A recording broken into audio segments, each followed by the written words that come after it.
Tubaye ikaze nanone kandi turabasuhuje mwese mudukurikiye. Uyu mwanya kano kanya n'ubundi murabona ko duhereye kuri dutangiye dufungura Metamask. Iyi ni wallet n'undi dukoreshwa. Murabizi ko dusanzwe tuyikoresha muri tCORE cyane kubera ko mainnet itari yaba launched neza, turi kuyikoresha muri testnet, ngira ngo murabimenyereye. Aka kanya rero tukaba tugiye gukora swap. Tugiye gukora swap turiho uburyo ushobora gufata tCORE ukazihinduramo izindi coin runaka.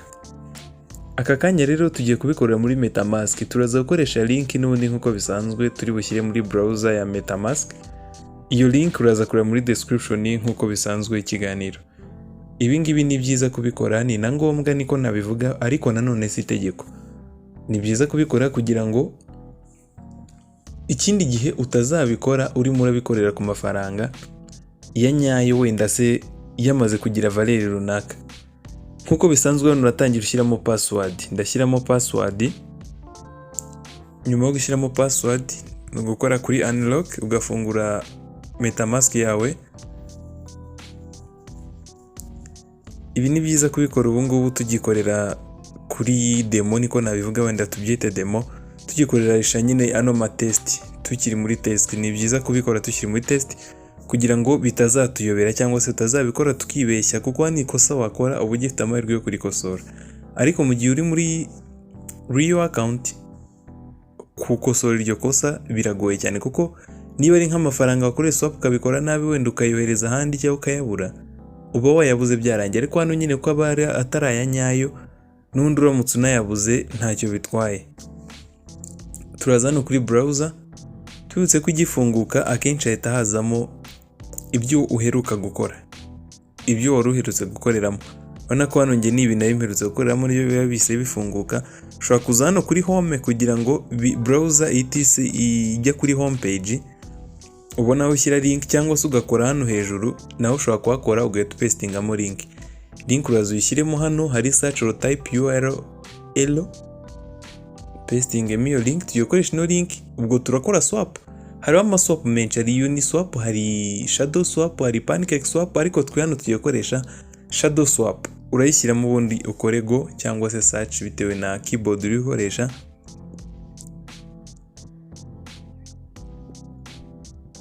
Urategereza ubone ino page. Ukigera hano uraza gukora connect. Uti connect kubera iki? Barabwira connect to this site. Urashaka connectinga kuri no site, kwihuza kuri iyi site. By clicking connect, you allow this app to view your public address. This is an important security step to protect your data from potential phishing risk. Ni byiza nyine kugira ngo bibe bifite security. Numara gukora connect, uraza hano hepfo handitse trade. Ni hasi kuri party y'ibumoso. Numara gukora connect, anga niho swap igiye gutangirira. Urabona ko hano hejuru hari swap. Iyi swap rero ni ukuba twavana muri coin imwe dushyira mu yindi. Ahangaha urabona ko automatically tazamo tCORE. Hano bakakubwira ngo hitamo currency ushaka. Reka dushyiremo wenda ko dushaka guswapinga tCORE imwe. Nkozemo hano nandikamo tCORE imwe.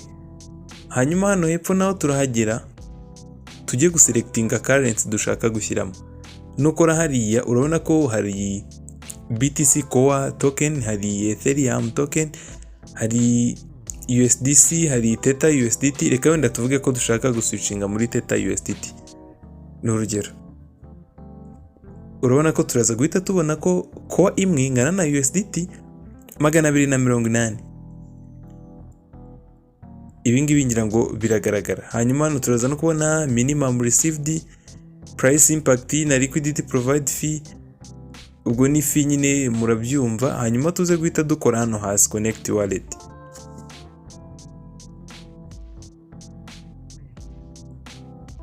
Turaza gukoresha Metamask, tuyihitemo.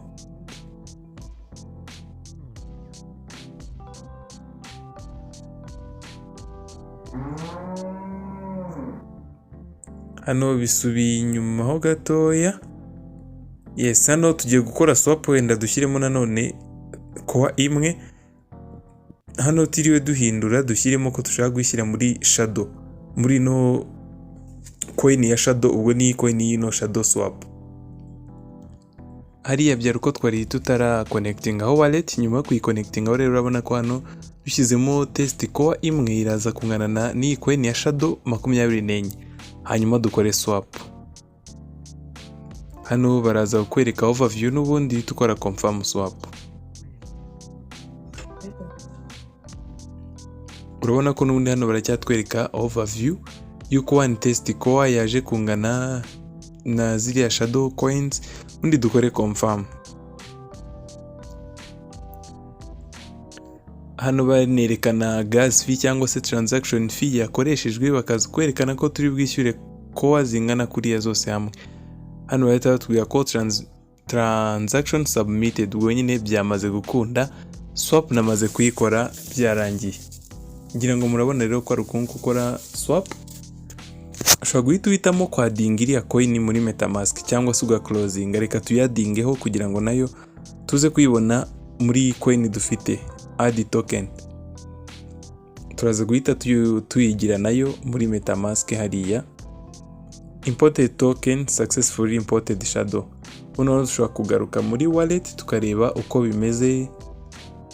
Urabona ko za shadow ngizi ndazifite 24 ndetse na tCORE havuyeho gas fee nari mfite 2, izi nizo nsigaranye. Urabona ko rero uku niko ushobora gukora swap. Utayibonye neza ushobora gusubiza inyuma gatoya ukareba uko bimeze. Ikibazo wagira ukakibaza muri comment tukareba ko twagufasha, nabyo ntacyo bitwaye, ndetse n'inyunganizi nazo ziremewe. Nabwo washyira muri comment ukatubwira uko urimo kubibona, ndetse na steps n'ibindi tubira cyari byo gukomeza kugira ngo muri no minsi tugize amahirwe batwongeje ku muntu uwo ari we wese waba utarabikoze bino bintu bijyanye no kwimenyereza ino wallet ushobora kubyimenyerezaho neza. Turabashimira mwese twabanye, yari Robert n'undi muri Star Technology, naho utaha no mu zindi post zigendanye n'ikoranabuhanga ndetse na cryptocurrency.